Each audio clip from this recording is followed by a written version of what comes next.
Eating some avocado. Tubig na aga, pasuyin na ako ga. Kaanin pa natin ito. Yeah. Mahilig ka pala sa ganyan Gusto mo na. na avocado? Tanda ka na. Ay, oo, meron nga palang ano, no, nabasa ko pala to, na ang avocado pala ano. I love avocado. I love avocado. This is my favorite fruit. Pinapalaman lang sa tinapay ito. Is avocado a fruit or a vegetable? Amerika. I-church Let me search it out.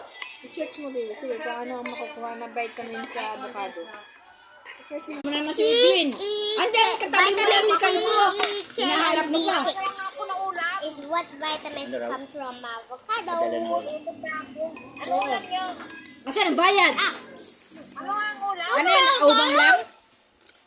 May bangus ka na, bangus sa baw. Paksiw day? My friend's gonna be good. Bango. Oh, avocado. Oh, Nabili nga ang ulam kasi nga nun, tinatamad ako. Sakit ang ulo ko eh. Laki daw.